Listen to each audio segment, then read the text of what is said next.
Next slide. Next one. Khalil Gibran, friendship is a sweet responsibility, never an opportunity. Next slide.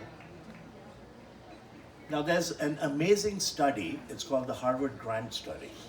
It's gone on for almost 80 years. There's no such study like this, right? They took 600 college students, 300 went to Harvard, the others went to poor parts of Dorchester and Roxbury in Boston, and they followed them. 19 are still alive, they're 92 years of age. Yearly detailed questionnaires, physical examinations, EKG, cholesterol, C-reactive protein, functional MRI, home visits, detailed questions to the spouses. A cohort of their children are now being followed. Who was in that study? What happened to them? They became doctors, lawyers, CEOs, businessmen, Skid Row alcoholic derelicts. Some died of suicide. One became our president. John F. Kennedy was in that cohort. And what is the major conclusion of the study? Loneliness is toxic. That your satisfaction with friends and family at age 50 is a better predictor of health, happiness, and longevity 3 decades later. 3 decades later. Better than what? Your cholesterol, your blood pressure, your CRP. So I'm telling all the young doctors and medical students, I know you're busy, you have 15 minutes to see a patient, but at the end, ask them about their friends. Tell them to celebrate everything small or big. Point them to a TED Talk by Robert Waldinger. He's now the principal investigator, and he's a professor of psychiatry at Mass General at Harvard Med School. Brilliant TED Talk. And a book written by the previous principal investigator, George Valiant, The Triumph of Experience. Triumph of Experience. So friends. Second is the ability to forgive. Anyone in this room, if you're holding a grudge, my plea to you, get rid of it. The Buddha once said, resentment is like holding a hot coal with the intent of hurtling it at someone who tormented you. That person has moved on, meanwhile you're burning your hand. Gandhi said, the weak can never forgive. Forgiveness is the attribute of the strong. But to me, the prime example of forgiveness is Nelson Mandela. You know, he spent 27 years in prison. It's hard to fathom. 27 hours, days, weeks. And when he's released, he's asked a question, Mr. Mandela, do you have a resentment against your captors? And he gave the most beautiful answer. He said, I have no bitterness. Next one. I have no resentment. Resentment is like drinking poison and then hoping it will kill your enemies. Right? And only kill you. He said, next slide, as I walked out the door towards the gate that would lead to freedom, to my freedom, I knew if I didn't leave my bitterness and hatred behind, I'd still be in prison, right? The prison of the mind. So first one is friends, second one is forgiveness. The third one is a derivative of a quote by Albert Schweitzer. Albert Schweitzer was a physician, theologian, humanitarian. Together with his wife, a nurse, he opened a hospital in Gabon, Africa. And about 8 years ago, one of the hospitals I work at, Beth Israel, in Boston, and Saurabh trained there with us, is a sister hospital of this hospital. So we celebrated the centennial. And Albert Schweitzer once said, he said, I don't know what your destiny will be, but one thing I'm certain of, the ones amongst you who will be truly happy are those who have sought and found how to serve. What many of you are doing in this room, right? So I've distilled it into 3 F's. Next slide. So we have the quote by Schweitzer. Next slide. Stuck. So I've distilled it into 3 F's. Friends, forgiveness, and for others. Right? That's Albert Schweitzer.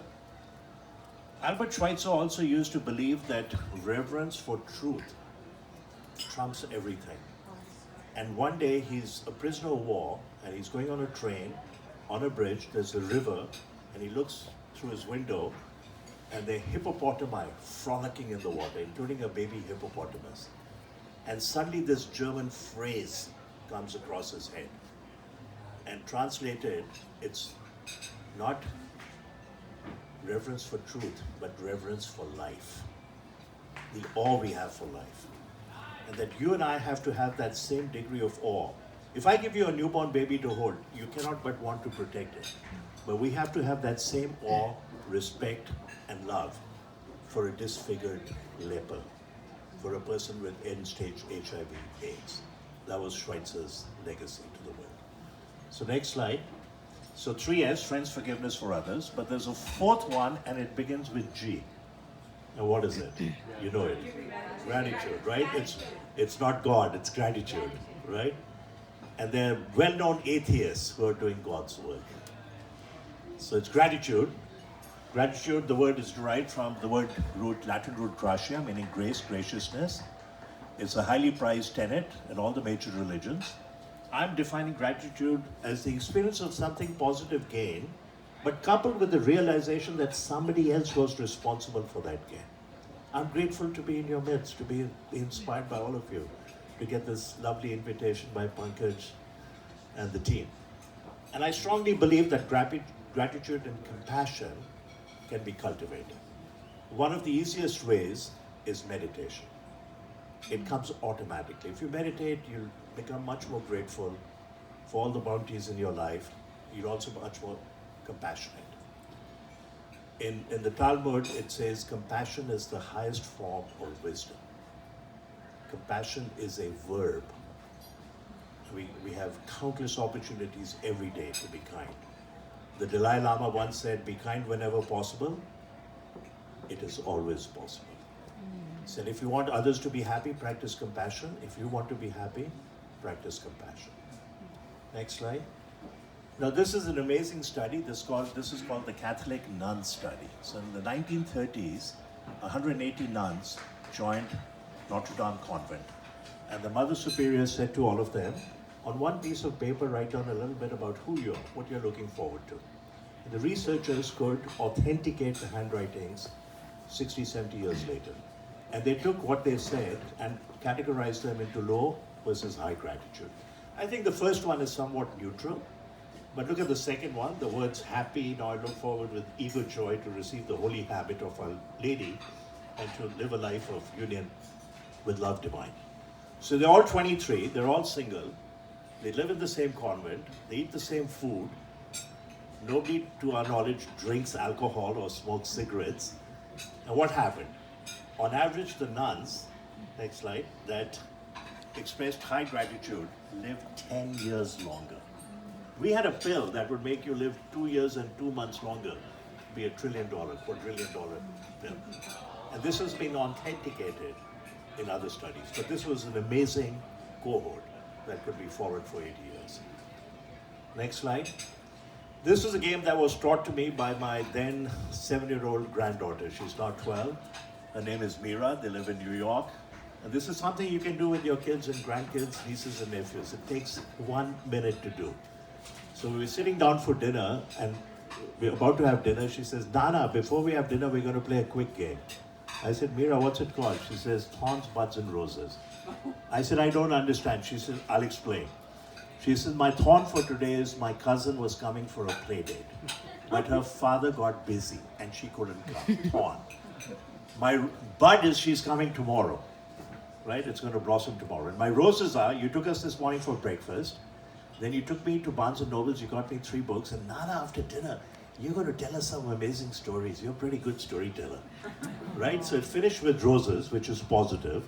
Now what's unique here is that the ratio of positivity to negativity has to be at least 3:1.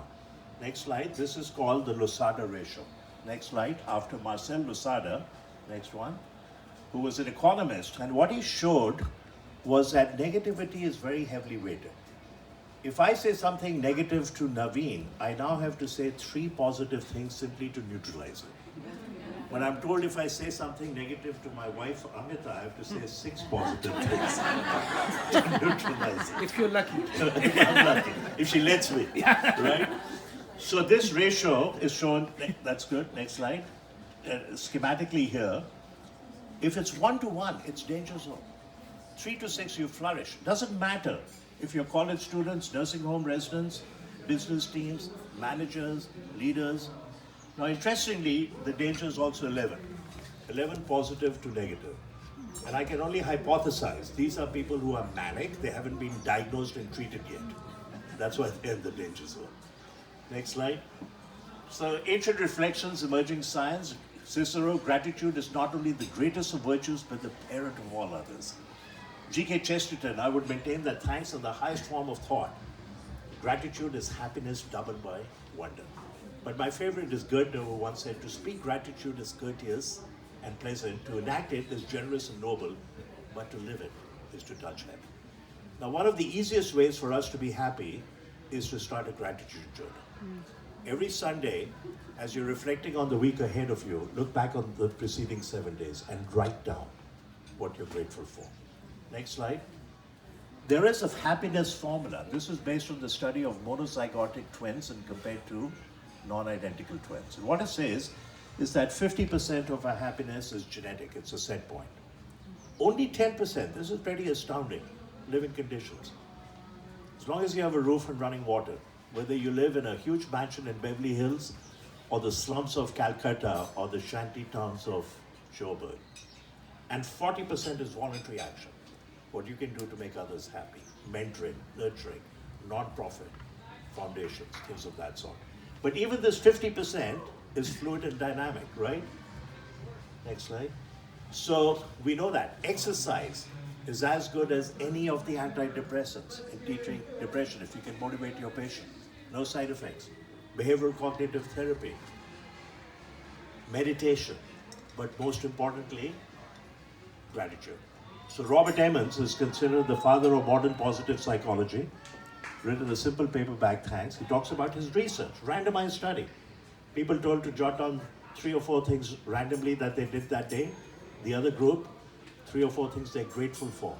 At the end of 6 weeks, the happiness quotient, happiness set point has improved by an astounding 25%. Next slide. Some of the top companies, yeah, sure. So are you saying that just by jotting down Yeah. that you have gratitude for, that it's going to increase happiness? Yes. It's that simple? It's that simple. It's a superpower. Gratitude is the most potent, powerful thing you can do. Just do it. Within 6 weeks, within 4 weeks. You will notice it, you will feel it, your friends will feel it, your family will feel it, your colleagues at work will feel it. It's really remarkable. Now look at this, how social recognition, the power of thanks. Some years ago, Google decided to take its top employees to Costa Rica for an all-paid vacation. Said, bring your significant other. They went to natural forests, they went to bird sanctuaries, they played golf, they went to the beach.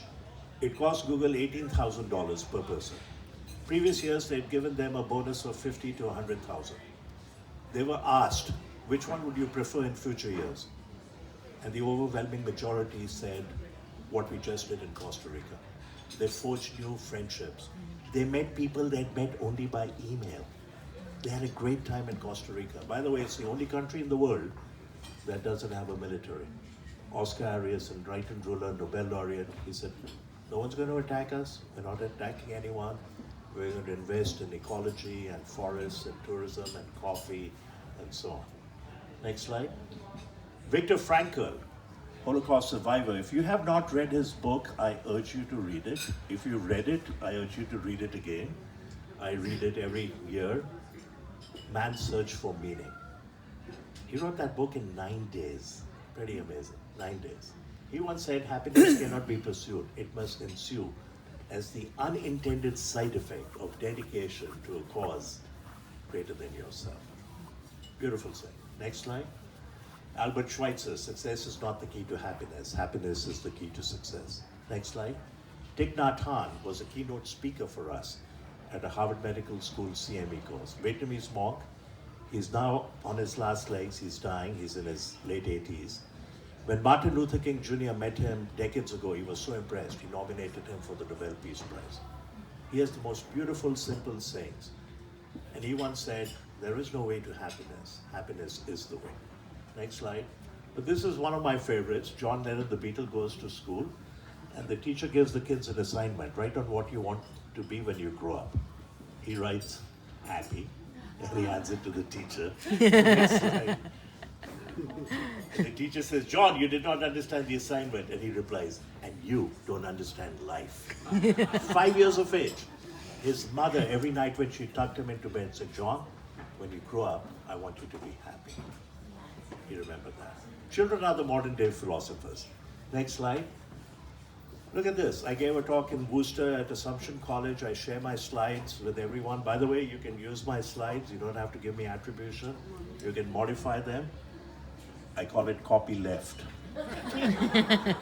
All right, so I did that, and one of the deans wrote to me 5 days later, Dr. Chopra, loved your talk, went over it with my husband, but I took your cue and asked my 5-year-old daughter, what is happiness? And my daughter immediately responded, Mommy, happiness is when the heart feels bigger.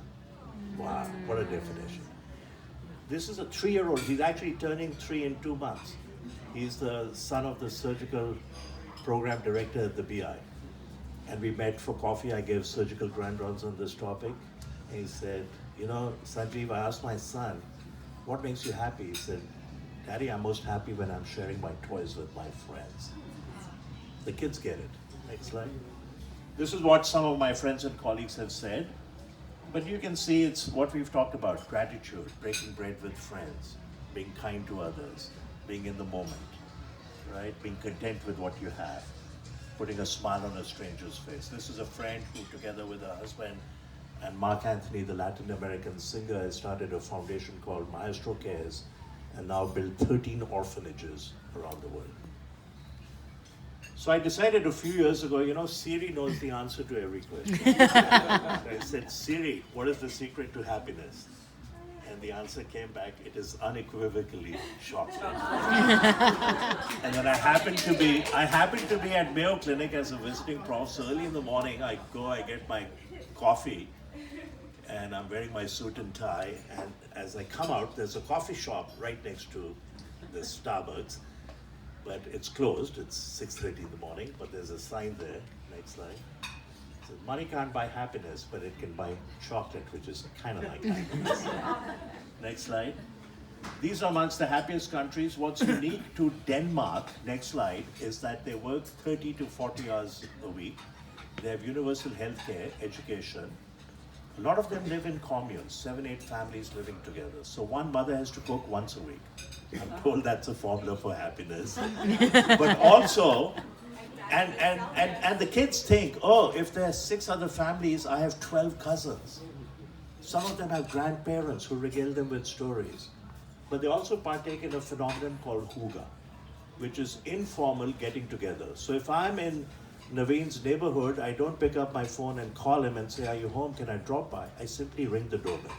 And he's home, he says, come on in. And we sit by the fireplace. We used to do it. Yeah. And in India, they still do it. Right? But we don't do it in the States. We don't even know our neighbors on either side many times. So this is cozy, comfort, convivial discussion. I told there are 2 rules. You cannot discuss politics and you cannot discuss religion. Next slide. I'll conclude by talking about living with purpose. So those 4 things, friends, forgiveness for others, and gratitude, will make you happy. But happiness is more than the sum total of happy moments. And in order to have sustained happiness, we have to find our purpose and live it. Next slide. This is my favorite quote by Mark Twain, and hence the title of the book. The 2 most important days are the day you're born and the day you find out why. Each one of us has a singular purpose in life. Next slide. Now, finding your purpose can come by reflecting on it. Or you witness or experience something horrific. And then you have the courage, the fortitude, the grit, the compassion, the love to say, you know what, this is unacceptable. I'm going to make a difference here. Right? Next slide. Most of us will experience sorrow. When you experience that abyss and emerge from it with a strong sense of purpose, you will have triumphed. Next slide. Look at Viktor Frankl, Holocaust survivor. He said, we who lived in concentration camps remember the men who walked through the huts comforting others, giving away their last piece of bread.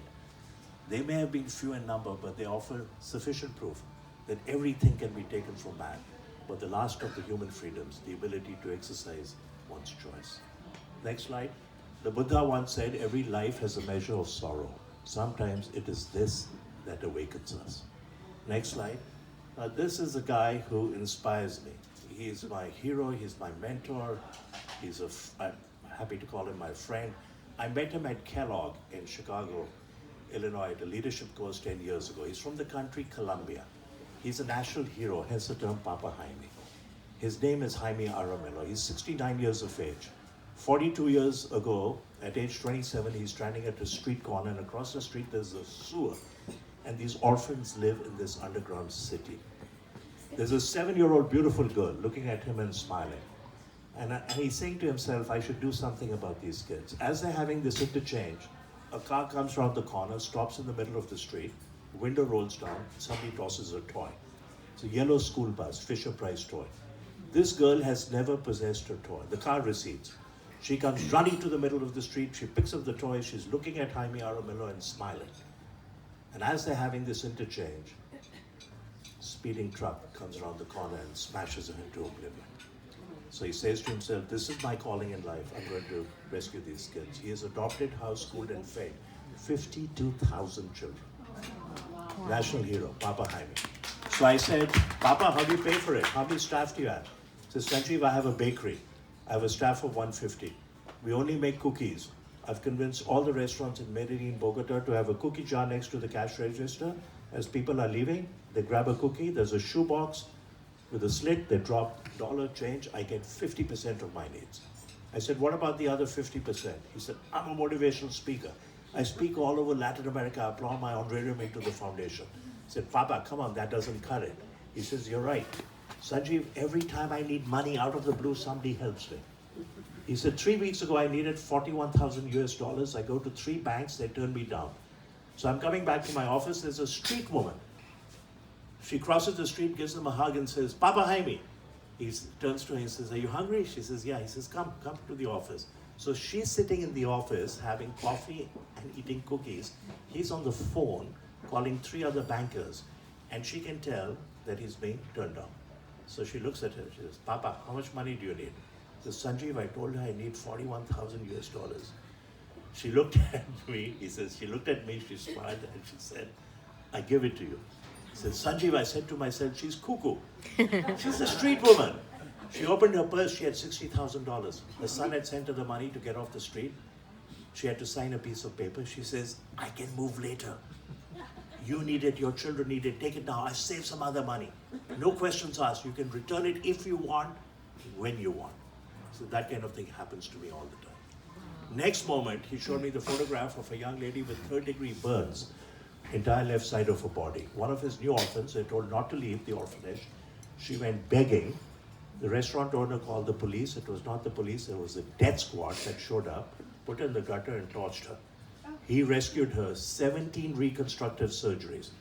Then she comes to our country on a computer sciences scholarship, is married, back home, has a 3-year-old. This is a few years ago he told me the story. He says, that 3-year-old is my grandchild, plays with my biological grandchildren. Next moment he showed me the photograph of a young man dressed in impeccable white, junior champion of tennis in the country Columbia, flanked by Pete Sampras, one side, and Agassi on the other. One of his orphans. They've grown up to become teachers, accountants, lawyers, doctors, surgeons, professional athletes, and many are giving back to the foundation. But he found his purpose in life 42 years ago, witnessing the tragic death of that 7-year-old beautiful girl. Amazing guy, and you can see the bliss in his face. Next slide. So Jem Collins once said, the good to great leaders never wanted to become larger than life icons, aspired to be put on a pedestal. They were ordinary people achieving extraordinary results, the Papa Jaimes of the world, and there are many examples of people here. Next slide. Joseph Campbell once said, follow your bliss and doors will open where there were no doors before. He knew a lot about all the religions. There's a wonderful documentary series in PBS in the 80s with Bill Moyers. He talked about a hero's journey, the power of myth. If you get a chance, listen to Joseph Campbell and Bill Moyers. And I'm now going to show you a video clip. We're running out of time, but Jose Abreu